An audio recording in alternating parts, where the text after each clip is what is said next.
السلام عليكم ورحمة الله وبركاته. بسم الله والحمد لله والصلاة والسلام على أشرف المرسلين وعلى آله وصحبه أجمعين أما بعد.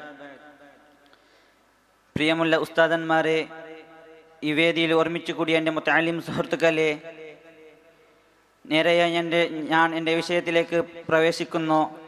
എൻ്റെ വിഷയം ഇന്ത്യൻ മതേതരത്വം. ഈ വിഷയത്തെക്കുറിച്ച് ചില വാക്ക് സംസാരിക്കാൻ ഞാൻ ആഗ്രഹിക്കുന്നു. അല്ലാഹു തആല തൗഫീഖ് നൽകുമാറാവട്ടെ. ആമീൻ. പ്രിയമുള്ള സുഹൃത്തുക്കളെ, ഒരു മതമുള്ളവൻ്റെയോ മതം ഇല്ലാത്തവൻ്റെയോ നാടല്ല ഇന്ത്യ. ലോകത്തിൻ്റെ പല രാജ്യങ്ങൾക്ക് അതിൻ്റെതായ ഭാഷകളും മതങ്ങളും ഉണ്ടെങ്കിൽ അത് ഇന്ത്യയെ ഇന്ന് നിലനിർത്തുന്നത് മതേതരത്വം, ജനാധിപത്യം, സോഷ്യാലിസം എന്ന മൂല്യങ്ങളിലൂടെയാണ്. അതിൽ മതേതരത്വവും സോഷ്യാലിസം എടുത്തു കളഞ്ഞാൽ ജനാധിപത്യം ഒരു പാഴ് വാക്കാകും. എല്ലാ പൗരന്മാർക്കും തുല്യനീതി എന്നാണ് സോഷ്യാലിസം. എല്ലാ മതങ്ങളിലുള്ള സ്വാതന്ത്ര്യമാണ് മതേതരത്വം. മതേതരത്വം ഇല്ലാതാക്കുക എന്നാൽ മതരാഷ്ട്രമാക്കുക എന്നാണ് അർത്ഥം. പ്രൊഫസർ ഗൗതം ഭാട്ടിയ സൂചിപ്പിച്ചതുപോലെ ബ്രിട്ടനിൽ നിന്ന് ഇന്ത്യയിലേക്ക് അധികാരം എത്തുന്ന സമയത്ത് ഇന്ത്യൻ ഭരണഘടന എങ്ങനെ നടത്തണം എന്നതിൻ്റെ കുറിച്ച് ചട്ടക്കൂട് ഉണ്ടാവുകയല്ല, മറിച്ച് ഇന്ത്യൻ ജനസമൂഹത്തെ എങ്ങനെ പരിവർത്തനപ്പെടുത്തണം എന്നതിൻ്റെ കുറിച്ച് ധാരാളം സൂചനകൾ ഉൾക്കൊള്ളുന്നതാണ് ഇന്ത്യൻ ഭരണഘടന. ഭരണഘടന സമത്വം, സഹോദര്യം, ജനാധിപത്യം, സ്വാതന്ത്ര്യം എന്ന ചില അടിസ്ഥാന മൂല്യങ്ങളെക്കുറിച്ച് പറയാനുണ്ട്.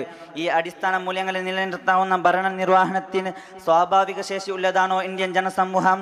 അഥവാ ഇന്ത്യ സ്വാതന്ത്ര്യമാവുകയും ഭരണനിർവഹണത്തിൻ്റെ അധികാരാവകാശങ്ങൾ നിയമനിർവഹണ സഭകൾക്ക് നേരിട്ട് നൽകുകയും ചെയ്താൽ ഇന്ത്യൻ ഭരണഘടന മുമ്പോട്ട് വെക്കുന്ന അടിസ്ഥാന മൂല്യങ്ങൾ മാനിക്കുന്നതാകുമോ ഭരണനിർവഹണം? കാരണം ഒരു ഭാഗത്ത് ഭരണഘടന നിൽക്കുകയും ഭരണനിർവഹണം അതിൻ്റെ വിപരീതമായി തീരുകയും ചെയ്യുന്നത്, അതിൻ്റെ വിപരീതമായി വ്യവസ്ഥ ചെയ്യുന്നത് നാം ഇപ്പോൾ കാണുന്നുണ്ട്. ജാതിയുടെയും മതത്തിൻ്റെയും ദൈവത്തിൻ്റെയും പേരിൽ ധാരാളം കലഹങ്ങൾ നടക്കാറുണ്ട്. ജാതിഭേദ വിചാരവും മതദ്വേഷ ബഹുദൈവ വിശ്വാസവും മനുഷ്യരാശിയെ കോടിയെ അനർത്ഥങ്ങളെ പെടുത്തിയിട്ടുണ്ട്. മതമൗലികവാദത്തിൻ്റെ ജാതിഭേദ ചിന്തയുടെ ആധിപത്യവും ആധിപ്രസരവും നമ്മുടെ ജീവിത മണ്ഡലമാകെ നിറഞ്ഞു നിൽക്കുന്നു. 1976 42 ഭേദഗതിയിലൂടെ ഇന്ദിരാഗാന്ധി സെക്യുലറിസത്തെ ഭരണഘടനയിൽ കൃത്രിമമായി ചേർത്തി വെച്ചതാണ്. ഡോക്ടർ BR അംബേദ്കർ കൊണ്ടുവരാത്ത ഒന്ന് ഇന്ദിരാഗാന്ധി കൊണ്ടുവന്നെന്ന് മതേതരത്വത്തെ നിരാകരിക്കുന്നവരോട് പറയാനുള്ളത്, ഇന്ത്യൻ ഭരണഘടന ഏത് മൂലയിൽ നിലനിൽക്കുവാൻ അടിസ്ഥാനപരമായി സെക്യുലർ ആയപ്പെട്ടു. അതിനു മുമ്പ് ഗാന്ധിജി സർവധർമ്മ സംഭവിൽ അറിയിച്ചതുപോലെ respected all religions, treat all religions equally. Article 25 അവർ വിശ്വസിക്കുന്ന മതം പ്രചരിപ്പിക്കാൻ ഇന്ത്യയിലുള്ള മുഴുവൻ ആളുകൾക്ക് അവകാശമുണ്ട്. ആർട്ടിക്കിൾ 14 ഇന്ത്യയിലുള്ള എല്ലാ പൗരന്മാർക്കും നിയമത്തിൻ്റെ മുമ്പിൽ തുല്യാവകാശമാണ് വ്യവസ്ഥ ചെയ്യുന്നത്. 1996 SR Bommai versus union of India വിധിയിലും യൂണിയൻ ഓഫ് ഇന്ത്യ വിധിയിലും in matters of religion state has no place. മതത്തിന് സ്റ്റേറ്റിന്റെ കാര്യത്തിൽ യാതൊരു ബന്ധവും ഉണ്ടാവുകയില്ല. മതത്തിന് സ്റ്റേറ്റിന്റെ പേരിൽ യാതൊരു ബന്ധവും ഉണ്ടാവാൻ പാടില്ല. ഇന്ത്യൻ ഭരണഘടന ആമുഖത്തിൽ സെക്യുലറിസം പറഞ്ഞാലും പറഞ്ഞില്ലെങ്കിലും ഇന്ത്യൻ ഭരണഘടനയിൽ പൗരത്വമാകട്ടെ, മതനിരപേക്ഷതമാകട്ടെ, ആരാധന സ്വാതന്ത്ര്യമാകട്ടെ, വ്യക്തിസങ്കല്പമാകട്ടെ, ഇതിൽ ഉടനീളമായിരിക്കുന്ന അടിസ്ഥാനമാണ് മതനിരപേക്ഷത എന്നത്. ഇത്രയും പറഞ്ഞ് എൻ്റെ വാക്കുകൾക്ക് വിട. വാഖിറു ദഅ്വാഹും അൽഹംദുലില്ലാഹി റബ്ബിൽ ആലമീൻ. അസ്സലാമു അലൈക്കും വറഹ്മത്തുള്ളാഹി വബറകാതുഹു. അസ്സലാമു അലൈക്കും വറഹ്മത്തുള്ളാഹി വബറകാതുഹു. സമാദരണീയ ഉസ്താദന്മാർ, സ്നേഹം നിറഞ്ഞ ശ്രോതാക്കൾ, ഇഫിദാക്കിൻ്റെ കലാനഗരിയിൽ ആധുനിക ഇന്ത്യയിലെ മുസ്ലിം ജീവിതം എന്ന വിഷയത്തെക്കുറിച്ച് വാചാലനാകാൻ ഞാൻ ആഗ്രഹിക്കുന്നു. ഈ ഇന്ത്യ രാജ്യം എന്നുള്ളത് മതേതരത്വം സൗന്ദര്യമായി കൊണ്ട് നടക്കുന്ന ഒരു സുന്ദര രാജ്യമാണ്. ഇതിനിടെ നമുക്കറിയാം, ആഗോളതലത്തിൽ തന്നെ മുസ്ലിംകളുടെ ജനസംഖ്യ എന്നുള്ളത് ദിനനിത്യമായി വർദ്ധിച്ചു കൊണ്ടിരിക്കുന്നു. ഇങ്ങനെയിരിക്കെയാണ് കൊൽക്കത്ത നഗരി അടക്കമുള്ള സംസ്ഥാനങ്ങളിൽ മുസ്ലിംകളുടെ ജനസംഖ്യ വർദ്ധിച്ചു കൊണ്ടിരിക്കുന്നു എന്നതിൻ്റെ പേരിൽ മാത്രം മുസ്ലിമീങ്ങളെ ബാംഗ്ലാദേശത്തിലെ പൗരന്മാരാണെന്ന് മുദ്ര കുത്തി കണ്ണടച്ചിരുട്ടാക്കുന്ന ഒരു സംഭവം നമുക്ക് മുന്നിൽ കഴിഞ്ഞു പോകുമ്പോൾ നാം അതിന് നിസ്സഹായമായി കണ്ടിരിക്കേണ്ടി വന്നിട്ടുണ്ട്. ഇതൊരു സൂചനമായി മാത്രമേ ഞാൻ ഇവിടെ ഉണർത്തിയിട്ടുള്ളൂ. നമ്മുടെ കർണാടകയെക്കുറിച്ചൊന്ന് ചിന്തിക്കണം. ഒരു പൊന്നുമോൾ തൻ്റെ ശരീരത്തിൻ്റെ ഒരൽപഭാഗം മറക്കുന്നു എന്നതിൻ്റെ പേരിൽ ഇവിടെ ഹിജാബ് ധരിക്കുന്നതിനെ ദേശദ്രോഹമായി കൂട്ടുന്നവരോടാണ് എനിക്ക് ചോദിക്കാനുള്ളത്. ഇന്ത്യയിലെ ഭൂരിഭാഗം നിലകൊള്ളുന്ന അങ്ങ് ഉത്തരേന്ത്യയിൽ ഒരു സ്ത്രീയെ ദിവസ്ത്രീയായി തെരുവോരങ്ങളിൽ റാലി നടത്തുമ്പോൾ പോലും ഇല്ലാത്ത ആക്രോശങ്ങളാണ് ഇവിടെ ഒരു പൊന്നുമോൾ തൻ്റെ ശരീരത്തിൻ്റെ ഒരൽപഭാഗം മറക്കുന്നതിൻ്റെ പേരിൽ ഇവിടെ ആരോപിക്കപ്പെട്ടിട്ടുള്ളത്. ഒരു ഹൈന്ദവനായ സഹോദരനെ കാണുമ്പോൾ നമുക്ക് പ്രയാസമില്ല, അയാൾക്ക് നമ്മെ കാണുമ്പോഴും യാതൊരു പ്രശ്നവും ഇല്ല. ഇങ്ങനെ പൗരന്മാർ തമ്മിലില്ലാത്ത പ്രശ്നങ്ങൾ എവിടുന്നൊരു പ്രഭാതത്തിൽ പൊട്ടിമുളക്കുന്നു എന്നും എങ്ങനെ അവർ തമ്മിൽ കടാര കുത്തി ഇറക്കുന്നു എന്ന ചോദ്യം നമ്മുടെ മുന്നിൽ വരുമ്പോഴാണ് നമ്മുടെ രാഷ്ട്രീയ സംഘടനാ നേതാക്കൾ നമ്മെ പിടിച്ച് അമ്മാനമാടുന്ന ഒരു സംഭവം നമുക്കിവിടെ വെളിപ്പെടുത്തേണ്ടി വരുന്നത്. എങ്ങനെയാണ് താജ്മഹലിന്റെ പേര് തേജോ മന്ദിരമായി മാറാൻ ഇവിടുത്തെ രാഷ്ട്രീയ സംഘടനാ നേതാക്കൾ ഗൂഢാലോചനകൾ നടത്തി എന്ന് ചോദിച്ചാൽ അതൊരു മുസ്ലിമിന്റെ പേരിലേക്ക് ചേർക്കപ്പെട്ടു എന്നതിന്റെ പേരിൽ മാത്രമാണ്. ശത്രുക്കളിൽ നിന്ന് ഇത്തരത്തിലുള്ള അഭിചാരിതമായ വിഷയങ്ങൾ ഞങ്ങളിലേക്ക് ആഗതമാകുമെന്ന് നൂറ്റാണ്ടുകൾക്ക് മുമ്പ് തന്നെ മുത്തനബി സല്ലല്ലാഹു അലൈഹി വസല്ലമ തങ്ങൾ ഞങ്ങൾക്ക് പഠിപ്പിച്ചു തന്നിട്ടുണ്ട്. എൻ്റെ പ്രിയപ്പെട്ട മുഅ്മിനീങ്ങളെ, യൂശികു അൻ തദാ അലൈക്കുമുൽ ഉമമു കമാ തദഅൽ ആകിലതു ഇലാ ഖസ്അതിഹാ. ഒരു ഭക്ഷണത്തിന്റെ തളികയിലേക്ക് ഒരു ഭയവും കൂടാതെ ഭക്ഷണം വാരി കഴിക്കുന്നത് പോലെ ഒരു കൂട്ടം ആൾക്കാർ ഈ മുസ്ലിമീങ്ങളെ ആക്രമിക്കാൻ വേണ്ടി വരുമെന്ന് മുത്തനബി സല്ലല്ലാഹു അലൈഹി വസല്ലമ തങ്ങൾ ഞങ്ങൾക്ക് പഠിപ്പിച്ചു തന്നിട്ടുണ്ടെങ്കിൽ നാം ഇന്ന് അത് അനുഭവിക്കുകയാണ്. കഴിഞ്ഞ മാസത്തിൽ ഇതാ അഹമ്മദാബാദിലെ മെഡിക്കൽ കോളേജിൽ ഒരു മുസ്ലിം വിദ്യാർത്ഥി മുത്തനബി സല്ലല്ലാഹു അലൈഹി വസല്ലമ തങ്ങളുടെ തിരുസുന്നത്താകുന്ന താടി വളർത്തലിനെ അനുഗ്രഹിച്ചു എന്നതിന്റെ പേരിൽ ആ വിദ്യാർത്ഥിയെ പരീക്ഷ എഴുതുന്നതിന് തൊട്ട് അസമ്മതിച്ചിട്ടുണ്ട്. അതേ അസ്സാമിൽ ഇതാ ഒരു മുസ്ലിയാർ ഇസ്ലാമിന്റെ പ്രബോധനം എന്ന നിലക്ക് തന്റെ സ്വന്തം വീട്ടിന്റെ അകത്ത് മദ്രസ നടത്തിക്കൊണ്ടിരിക്കുമ്പോൾ അവിടുത്തെ ചില മനുഷ്യവേഷം അണിഞ്ഞ രാക്ഷസന്മാർ വന്ന് ആ മുസ്ലിയാർ അറസ്റ്റ് ചെയ്യാൻ കാരണക്കാരായിട്ടുള്ളത് നാം ഇന്നലകളിൽ കണ്ടവരാണ്. അതുപോലെ തന്നെ യു പിയിൽ അതാ ഒരു കൂട്ടം മുസ്ലിമീങ്ങൾ ഐലോ മുഹമ്മദ് എന്ന ഘോഷവാക്യം വിളിച്ചതിന് വേണ്ടി മാത്രം ബന്ദിയിലായതും ഒരു ഗർഭിണിയായ സ്ത്രീ ആശുപത്രിയിൽ ചെന്നപ്പോൾ മുസ്ലിം എന്നതിന്റെ പേരിൽ പ്രയാസപ്പെടുത്തിയതൊക്കെയും ഈ ഇന്ത്യ രാജ്യത്ത് തന്നെയാണ് നടന്നിട്ടുള്ളത്. ഇങ്ങനെ ഇന്ത്യയിലെ ഒരുപാട് സ്ഥലങ്ങളിൽ മുസ്ലിമീങ്ങൾ ആക്രമിക്കപ്പെടുമ്പോൾ എന്തുകൊണ്ടാണ് ഈ വിഷയത്തെക്കുറിച്ച് ഇവിടുത്തെ മാധ്യമങ്ങൾ, അന്ധന്മാരെ പോലും വെല്ലുന്ന ഇവിടുത്തെ മാധ്യമങ്ങൾ ഈ വിഷയത്തെക്കുറിച്ച് ചർച്ച ചെയ്യുന്നില്ല എന്ന് ചോദിച്ചാൽ നാം ഇന്ത്യയിലെ മുസ്ലിമീങ്ങളായിപ്പോയി എന്ന ഒരു ഖേദകരമായ ഉത്തരം മാത്രമാണ് ഞങ്ങൾക്ക് ഇവിടെ പറയാനുള്ളത്. ഇന്ത്യയിൽ ഇത്രയ്ക്കും മതങ്ങളുണ്ടായിട്ട് പോലും എന്തുകൊണ്ടാണ് അവർ ഇസ്ലാമിന് മാത്രം ഇത്രത്തോളം ശ്രദ്ധിക്കുന്നു എന്ന് ചോദിച്ചാൽ നാം ഇന്ത്യയിലെ ഇന്നലകൾ മുതൽ ഒന്ന് പരിശോധിച്ച് നോക്കിയാൽ ഇന്ത്യയിലെ എല്ലാ അഭിവൃദ്ധികൾക്കും എല്ലാ പുരോഗമനത്തിനും ഏറ്റവും കൂടുതൽ ചുക്കാൻ പിടിച്ചത്, അതിന് വേണ്ടി ഏറ്റവും അധ്വാനിച്ചത് ഇവിടുത്തെ മുസ്ലിമീങ്ങളാണ്. അത്തരത്തിലുള്ള സന്ദർഭത്തിൽ പോലും ഇവിടെ ഇസ്ലാം ഉൾക്കൊണ്ട് ജീവിക്കുന്നതിൽ നാം പ്രയാസപ്പെടേണ്ടി വരുന്നു എന്നുള്ളത് ഒരു ഖേദകരമായ വിഷയം തന്നെയാണ്. നൂറ്റാണ്ടുകൾ ഭരിച്ച ഭരണാധികാരികൾക്ക് ഇന്ത്യ രാജ്യത്തിനെ ഒരു മതത്തിന്റെ രാജ്യമാക്കി മാറ്റാൻ കഴിഞ്ഞിട്ടില്ലെങ്കിൽ എന്തുകൊണ്ടും 5-10 വർഷം ഭരണം ചെയ്യുന്ന ഇവിടെ ഭരണാധികാരികൾക്ക് ഒരു മതത്തിന്റെ രാജ്യമാക്കി മാറ്റാൻ സാധിക്കുകയില്ല, ഒരു ചുക്കും ചെയ്യാൻ സാധിക്കുകയില്ല എന്ന യാഥാർത്ഥ്യം സാന്ദർഭികമായി ഉണർത്തിക്കൊണ്ട് എന്റെ ഇരുവാക്കുകൾക്ക് വിട ദ്വാവസ്യത്തോടുകൂടി അസ്സലാമു അലൈക്കും വറഹ്മത്തുള്ളാഹി വബറകാതുഹു. അസ്സലാമു അലൈക്കും വറഹ്മത്തുള്ളാഹി വബറകാതുഹു. ബിസ്മില്ലാഹി വൽഹംദുലില്ലാഹി വസ്സലാത്തു വസ്സലാമു അലാ അഷ്റഫിൽ മുർസലീൻ വഅലാ ആലിഹി വസഹ്ബിഹി അജ്മഈൻ അമ്മാ ബഅദ്. ബഹുമാനാദരം നിറഞ്ഞ ഉസ്താദന്മാരെ, എൻ്റെ പ്രിയ കൂട്ടുകാരെ, ഈ ഫിദാഖ് ജൻ7 വേദിയിൽ നിങ്ങളുടെ മുമ്പിൽ ഇന്ത്യൻ മതേതരത്വത്തെക്കുറിച്ച് 1-2 വാക്ക് പറയാൻ ഞാൻ ഉദ്ദേശിക്കുന്നു. ഇന്ത്യ എന്ന ഈ രാജ്യത്തിൽ പല വ്യത്യസ്തമായ മതങ്ങളെ കാണാൻ പറ്റും. ഒരു സ്ഥിരമായ മതരാജ്യം എന്ന ഇന്ത്യയെ നിരൂപിക്കാൻ സാധിക്കൂല. ഇന്ത്യൻ ഭരണഘടനയിൽ നിന്ന് സെക്യുലറിസം, സോഷ്യലിസം എന്നുള്ള 2 പദങ്ങളെ എടുത്തുകളയാൻ പലരും ഇന്ന് ശ്രമിക്കുന്നുണ്ട്. എല്ലാ മതങ്ങൾക്കുമുള്ള ഒരു സ്വാതന്ത്ര്യമാണ് മതേതരത്വം. എല്ലാ പൗരന്മാർക്കുമുള്ള ഒരു തുല്യ നീതിയാണ് സോഷ്യലിസം. ജാതിയുടെയും മതത്തിന്റെയും ദൈവത്തിന്റെയും പേരിൽ ധാരാളം കലഹങ്ങൾ നടക്കാറുണ്ട്. ജാതിഭേദ വിചാരവും മതദ്വേഷ ബഹുദൈവ വിശ്വാസ മനുഷ്യരാശിയെ കൂടിയെ അനർഘങ്ങളിലേക്ക് പെടുത്തിയിട്ടുണ്ട്. 1976 42ാം ഭേദഗതിയുള്ള ഇന്ദിരാഗാന്ധി അടിയന്തര അവസ്ഥയുടെ സമയത്ത് ഭരണഘടനയിൽ മതേതരത്വത്തെ ചേർത്തിവെച്ചു. മതേതരത്വത്തെ നിരാകരിക്കുന്നവർ അംബേദ്കർ ഭരണഘടനയിൽ ആവശ്യപ്പെട്ടിരുന്നില്ല, പിന്നെയോ അടിയന്തര അവസ്ഥയുടെ സമയത്ത് കൃത്യമായി ചേർത്തിവെച്ചതാണെന്ന് ചിലർ വാദിക്കുന്നു. പ്രത്യേകമായി ആ സമയത്ത് ഒരു മതരാഷ്ട്രം നിർമ്മിക്കോ എന്ന നിലപാട് ശക്തമായപ്പോൾ ഇന്ദിരാഗാന്ധി മതേതരത്വത്തെ ഭരണഘടനയിൽ കൂട്ടിവെച്ചു. അപ്പോൾ അതിനു മുമ്പ് ഇല്ലാത്തത് കൊണ്ടുവന്നു എന്ന് പറയുന്നവരോട് പറയാനുള്ളത് 1996 SR Bommai versus union of India വിധിയിലൂടെ 1976 Sardar Syedna Taher Saifuddin Sahib versus state of Bombay supreme കോടതി വിധിയിലൂടെ 2 ഘടകങ്ങളെ മനസ്സിലാക്കാം. Respect all religions, treat all religions equally എന്ന് മാത്രമല്ല, in the matter of state religion has no place. മതത്തിന് സ്റ്റേറ്റിന്റെ കാര്യത്തിൽ യാതൊരു ബന്ധവും ഉണ്ടാവരുത്. എല്ലാ മതങ്ങളെ സമാനമായി കാണുക എന്നത് മാത്രമല്ല, ഒരു രാജ്യത്തുള്ള എല്ലാ മതങ്ങളെ തുല്യമായി പരിഗണിക്കുകയും ചെയ്യുമ്പോഴാണ് മതേതരത്വം എന്നുള്ള വാക്കിന്റെ അർത്ഥം പൂർണ്ണമാകുന്നത്.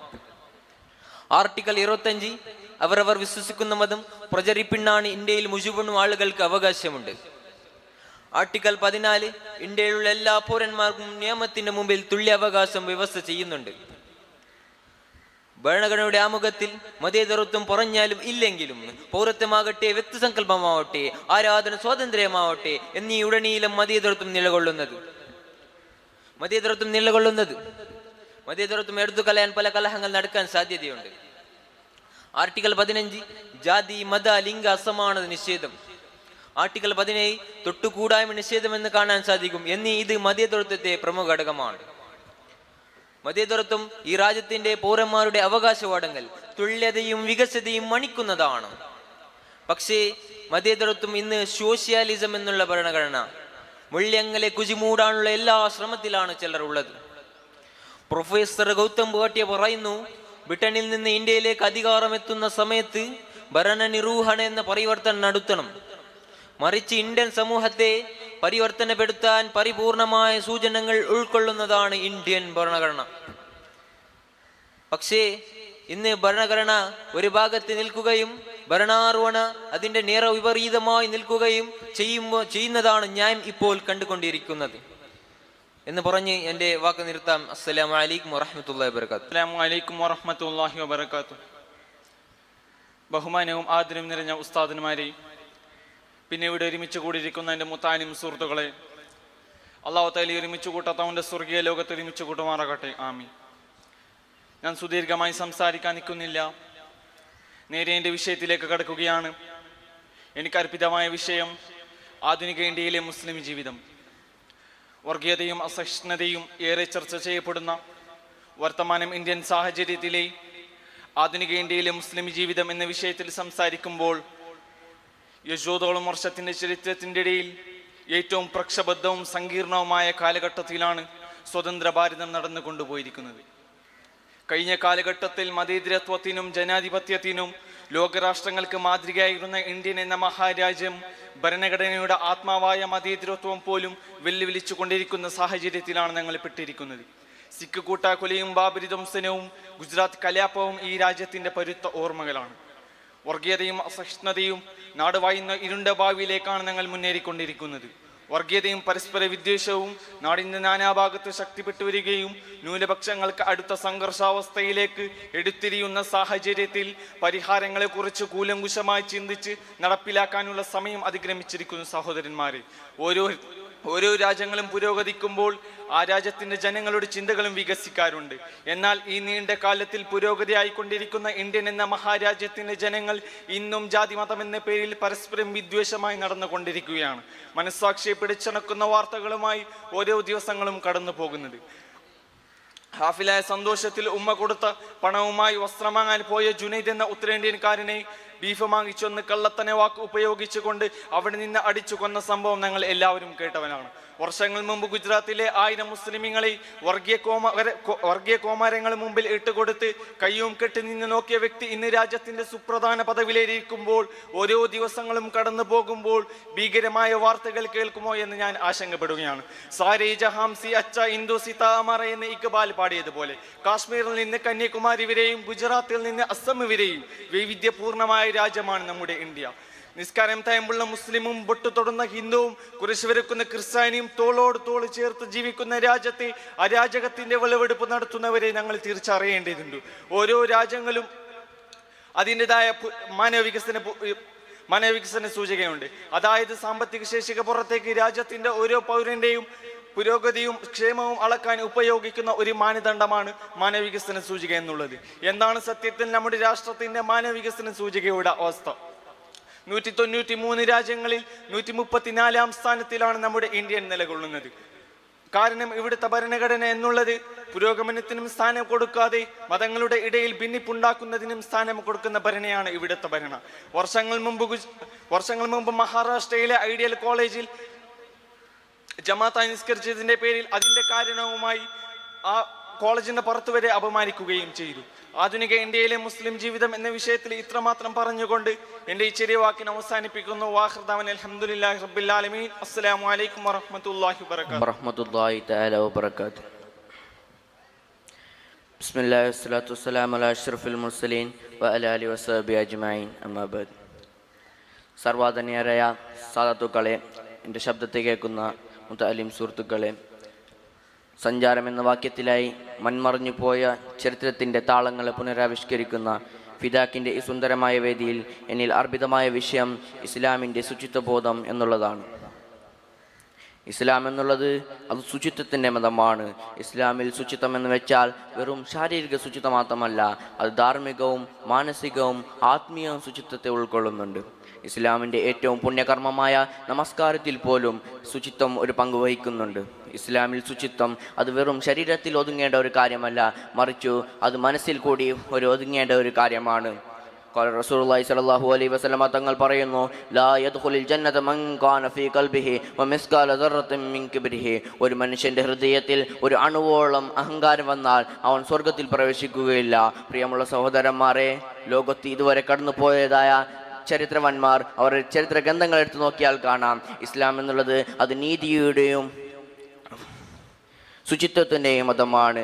ശുചിത്വം എന്ന് വെച്ചാൽ അത് അവർക്ക് മുസ്ലിങ്ങൾക്ക് പ്രേരിപ്പിക്കുന്ന ഒരു മതമാണ്.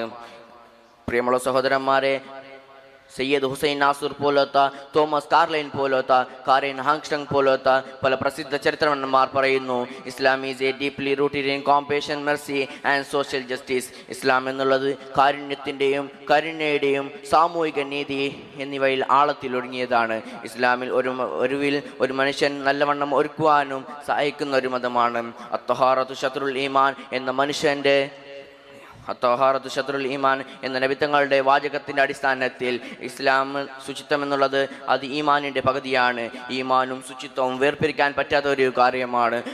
റബ്ബ് സുബ്ഹാനഹു തആല പറയുന്നു, ലാ യദ്ഖുൽ ഇന്നല്ലാഹ യുഹിബ്ബുത് തവാബിൻ വയുഹിബ്ബുൽ മുതതഹിരീൻ. നിശ്ചയമായും അല്ലാഹു തആല തൗബ ചെയ്യുന്നവരെയും ശുദ്ധിയുള്ളവരെയും ഇഷ്ടപ്പെടുന്നു. പ്രിയമുള്ള സഹോദരന്മാരെ, നബി സല്ലല്ലാഹു അലൈഹി വസല്ലമ തങ്ങളുടെ അടുക്കൽ ഒരാൾ വന്നുകൊണ്ട് ചോദിച്ചു, എന്താണ് നബിയെ ഒരു മുസ്ലിമിൻ്റെ അടയാളം? അപ്പോൾ നബി തങ്ങൾ മറുപടി പറയുകയുണ്ടായി, മുസ്ലിമീൻ, ശുചിത്വം അതാണ് ഒരു മുസ്ലിമിൻ്റെ അടയാളം. പ്രിയമുള്ള സഹോദരന്മാരെ, ആധുനിക കേന്ദ്രം അത് പ്രയാസങ്ങളുടെ കേന്ദ്രമാണ്. ഒരു ഭാഗത്തിൽ ശുചിത്വ ഇല്ലായ്മയും മറ്റൊരു ഭാഗത്ത് സാമൂഹിക പ്രശ്നങ്ങളും ഒതുങ്ങുന്ന കാലമാണ്. ആ കാലഘട്ടത്തിൽ നമ്മൾ ജീവിച്ചു കൊണ്ടിരിക്കുന്നു. പ്രിയമുള്ള സഹോദരന്മാരെ, പതിറ്റാണ്ടുകൾക്ക് മുമ്പ് തന്നെ ശുദ്ധി എന്താണ്, അശുദ്ധി എന്താണ് നമ്മൾക്ക് ഇസ്ലാം പഠിപ്പിച്ചു തരുന്നതായി കാണാം. അസൂയങ്ങളും മോഷണങ്ങളും വർദ്ധിച്ചു കൊണ്ടിരിക്കുന്ന ഈ കാലഘട്ടത്തിൽ നമ്മൾ ജീവിച്ചു കൊണ്ടിരിക്കുന്നു. പ്രിയമുള്ള സഹോദരന്മാരെ, നിങ്ങൾ കാരുണ്യമുള്ളവരാണെങ്കിൽ നിങ്ങൾക്ക് കാരുണ്യം ലഭിക്കും. നിങ്ങൾ ക്ഷമയുള്ളവരാണെങ്കിൽ അള്ളാഹു നിങ്ങൾക്ക് പുറത്തു നൽകുമെന്ന് പതിറ്റാണ്ട് മുമ്പ് തന്നെ നമ്മൾക്ക് ഇസ്ലാം പഠിപ്പിക്കുന്നതായി കാണാം. പ്രിയമുള്ള സഹോദരന്മാരെ, ഇമാം നവവി റളിയല്ലാഹു അൻഹുവിൻ്റെ തലപ്പാവ് ഒരു കള്ളൻ മോഷ്ടിച്ച് ഓടുകയുണ്ടായി. തൊട്ടു പുറകിൽ തന്നെ ഇമാം നവവി റളിയല്ലാഹു അൻഹു ഓടിക്കൊണ്ട് പറയുന്നു, ഓ പ്രിയമുള്ള സഹോദരനെ, നീ ആ തലപ്പാവ് നീ തന്നെ ഉപയോഗിച്ചോ, പക്ഷേ നീ അതിനെ ഉപയോഗിക്കുകയാണെങ്കിൽ എൻ്റെ അഫു ഉണ്ടെന്ന് നിനക്ക് പറയാൻ വേണ്ടിയാണ് നിൻ്റെ പുറകിൽ ഞാൻ ഓടിയത്. പ്രിയമുള്ള സഹോദരന്മാരെ, എന്ത് നല്ല മതമാണ് ഈ ഇസ്ലാം എന്നുള്ളത്. ഇതിൽ ഇങ്ങനെ അവരെ പോലെ ക്ഷമയുള്ളവരുടെയും ശുദ്ധിയുള്ളവരുടെയും കൂട്ടത്തിൽ അള്ളാഹു നമ്മളെ പെടുത്തി തരുമാറാകട്ടെ. വആഖിറു ദഅ്വാനാ അൽഹംദുലില്ലാഹി റബ്ബിൽ ആലമീൻ. അസ്സലാമു അലൈക്കും വറഹ്മത്തുള്ളാഹി തആല വബറകാതുഹു. അസ്സലാമു അലൈക്കും വറഹ്മത്തുള്ളാഹി തആല വബറകാതുഹു. ബിസ്മില്ലാഹി വൽഹംദുലില്ലാഹി വസ്സലാത്തു വസ്സലാമു അലാ അഷ്റഫിൽ മുർസലീൻ വഅലാ ആലിഹി വസഹ്ബിഹി അജ്മഈൻ. അമ്മാ ബഅദ്. ഏറ്റവും ബഹുമാനവും ആദരവും നിറഞ്ഞ ഉസ്താദന്മാർ, എൻ്റെ പ്രിയ കൂട്ടുകാരെ, നീതിയും ധർമ്മവും നിഷേധിച്ചു കൊണ്ടിരിക്കുന്ന ഈ പുതിയ കാലഘട്ടത്തിൽ നീതിബോധത്തിൻ്റെ തിരുനിമ മാതൃക എന്ന പ്രധാനപ്പെട്ട വിഷയത്തെക്കുറിച്ച് ഒന്ന് രണ്ട് വാക്കുകൾ പറഞ്ഞ് ഞാൻ അവസാനിപ്പിക്കാം. നാഥനായ അള്ളാഹു അനുഗ്രഹിക്കട്ടെ. ആമീൻ. അള്ളാഹു തആല മനുഷ്യനെ ഭൂമിയിൽ നിയോഗിച്ചത് അവനെ ആരാധിക്കലോട് കൂടെ അവകാശങ്ങൾ സംരക്ഷിക്കാനും നീതി പാലിക്കാനും അവൻ്റെ അവകാശങ്ങൾ നിഷേധിക്കാതിരിക്കാനുമാണ്. ഈ ദൈവിക ദൗത്യം ഏറ്റവും പൂർണ്ണമായി നടപ്പിലാക്കിയ വ്യക്തിപ്രഭാവമാണ് ലോകത്തിൻ്റെ നേതാവ് ഹബീബുന മുഹമ്മദ് മുസ്തഫ സല്ലല്ലാഹു അലൈഹി വസല്ലം. ആയിഷ ബീവി പറയുന്നത് കാണാം, സല്ലല്ലാഹു അലൈഹി വസല്ലമ തങ്ങളുടെ ജീവിതം അതൊരു ഖുർആനായിരുന്നു. അതിൻ്റെ സാരം സല്ലല്ലാഹു അലൈഹി വസല്ലമ തങ്ങൾ തൻ്റെ ജീവിതത്തിൽ ഉടനീള നീതിയും ധർമ്മവും നടപ്പിലാക്കി എന്നുള്ളത് തന്നെയാണ്. ദ ഡാർക്ക് ഏജ് എന്ന ചരിത്രം വിശേഷിപ്പിക്കുന്ന കാലത്താണ് ലോകത്തിൻ്റെ നേതാവ് ഹബീബുന മുഹമ്മദ് മുസ്തഫ സല്ലല്ലാഹു അലൈഹി വസല്ലമ തങ്ങൾ ഭൂജാതനായത്. ജാഹിലിയയുടെ അന്ധകാരം കവിഞ്ഞ കാലത്ത് ശക്തരായവർ ദുർബലരെ അടിച്ചമർത്തുന്ന സമയങ്ങളിൽ പോലും മുത്തുനബി സല്ലല്ലാഹു അലൈഹി വസല്ലമ തങ്ങളെ അവർ വിളിച്ചത് അൽ അമീൻ, അസ്വാദിഖ് എന്നായിരുന്നു. ഇത് തൻ്റെ ജീവിതത്തിൻ്റെ നല്ല മാതൃകകളെ കൊണ്ട് മുത്തുനബി സല്ലല്ലാഹു അലൈഹി വസല്ലമ തങ്ങൾ നേടിയ പേരുകളായിരുന്നു. നബി സല്ലല്ലാഹു അലൈഹി വസല്ലമ തങ്ങൾ മദീനയിലെത്തിയപ്പോൾ മുസ്ലിമീങ്ങൾ മാത്രമായിരുന്നില്ല, യഹൂദികൾ മാത്രമായിരുന്നില്ല, മറ്റുവിധ വിശ്വാസികളും മറ്റ് മതങ്ങളും ഉണ്ടായിരുന്നു. പക്ഷേ നബി സല്ലല്ലാഹു അലൈഹി വസല്ലമ തങ്ങൾ എല്ലാവർക്കും തുല്യ അവകാശവും തുല്യ നീതിയും ഉറപ്പാക്കി. മദീനയിലെത്തിയ ഉടനെ മുത്തുനബി സല്ലല്ലാഹു അലൈഹി വസല്ലമ തങ്ങൾ അവരോട് കൽപ്പിച്ചത് നിങ്ങൾ ഇസ്ലാമിലേക്ക് വരൂ എന്നായിരുന്നില്ല, മറിച്ച് നിങ്ങൾ സമാധാനവും നീതിയും നടപ്പിലാക്കൂ എന്ന മഹത്തമായ സന്ദേശമായിരുന്നു. ഇത് കേട്ട് മുസ്ലിമായ സ്വഹാബിയാണ് അബ്ദുല്ലാഹ് ഇബ്നു സലാം റളിയല്ലാഹു അൻഹു. എത്ര മനോഹരമായ സന്ദേശം! ഇതാണ് ലോക അഭിമാനത്തോട് മദീന ചാർട്ടർ എന്ന് വിളിക്കുന്നത്. മതനിഷ്പക്ഷ ഭരണഘടനയുടെ ആദ്യ മദീന മാതൃക അത് നബി സല്ലല്ലാഹു അലൈഹി വസല്ലമ തങ്ങൾ തൻ്റെ ജീവിതത്തിൽ പുലർത്തി കാണിച്ചു.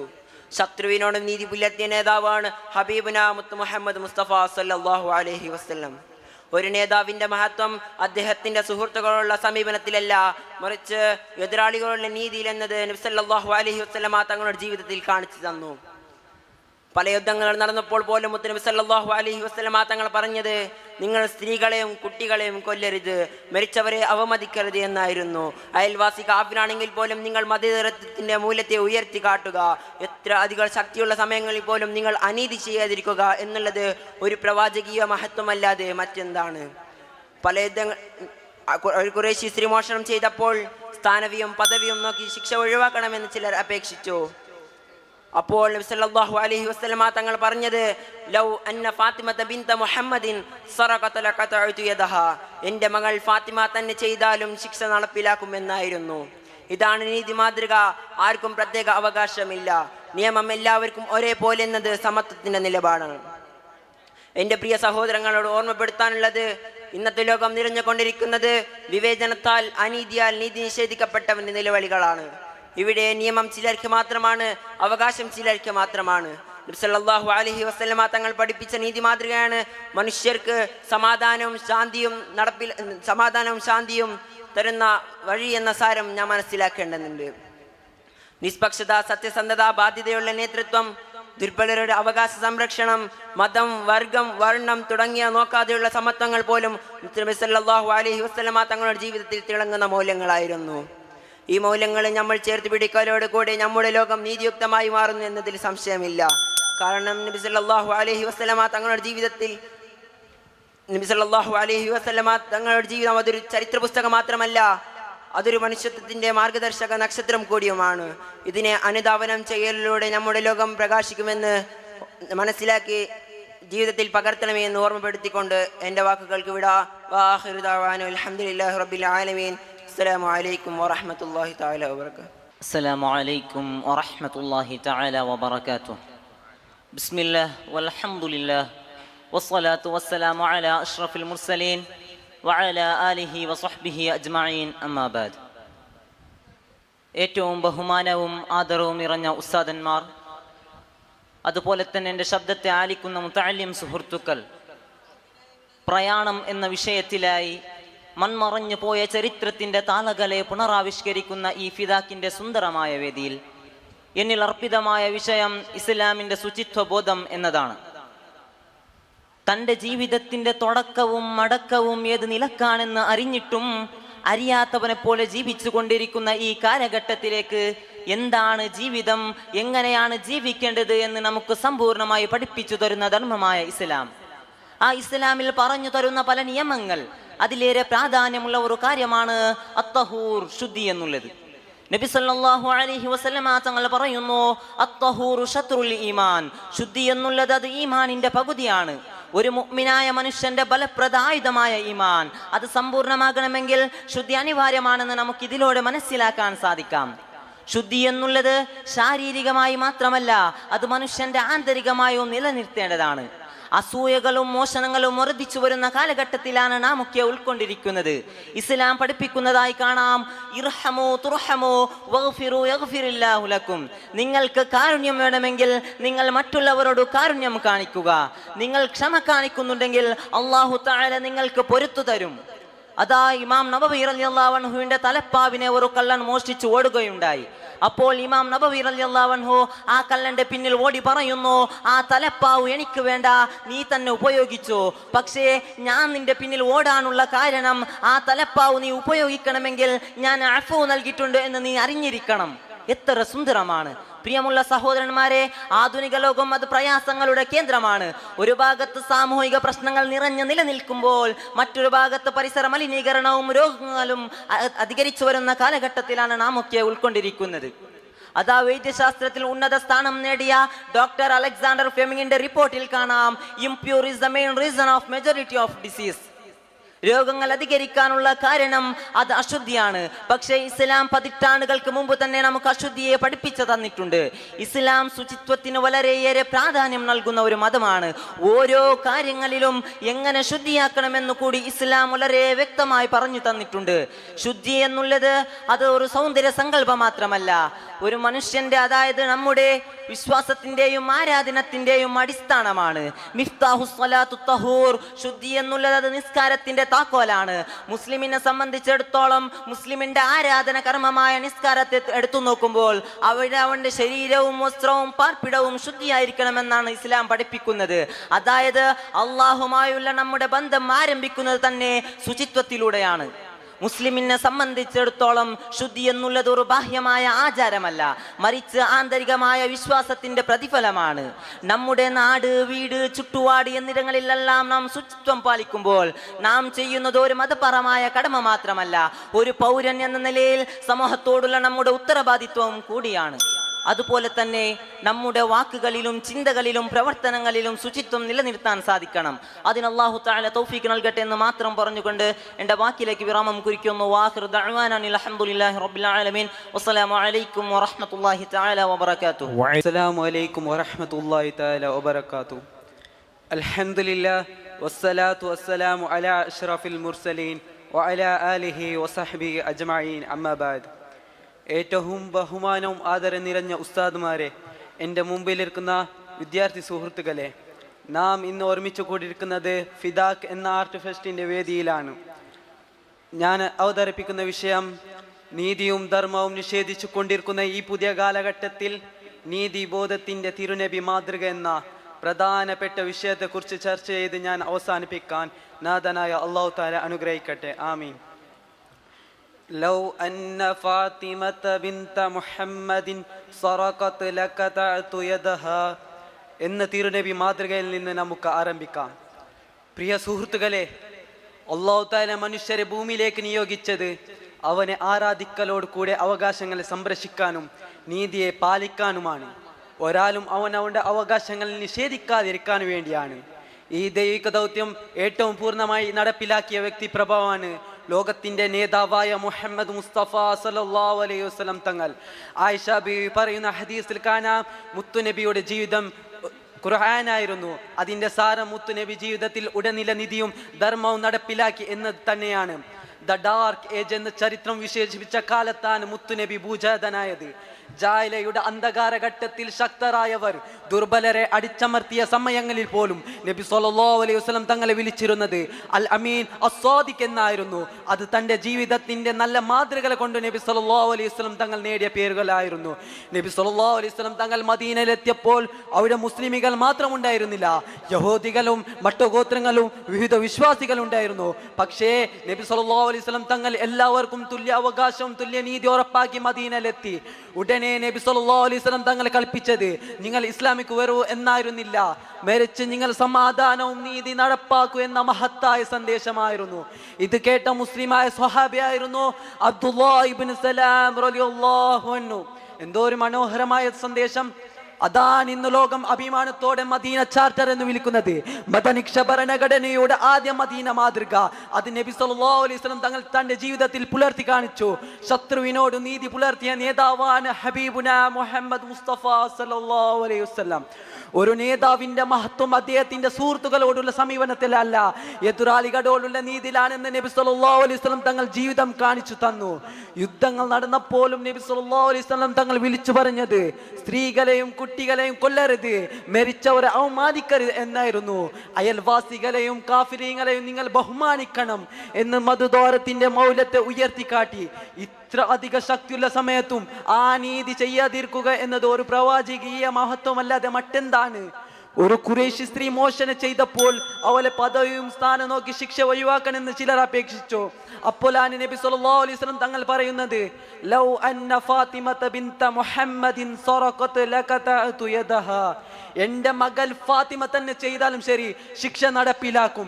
ഇതാണ് നീതി. നീതി മാതൃക എന്നുള്ളത് ആർക്കും പ്രത്യേക അവകാശമില്ല.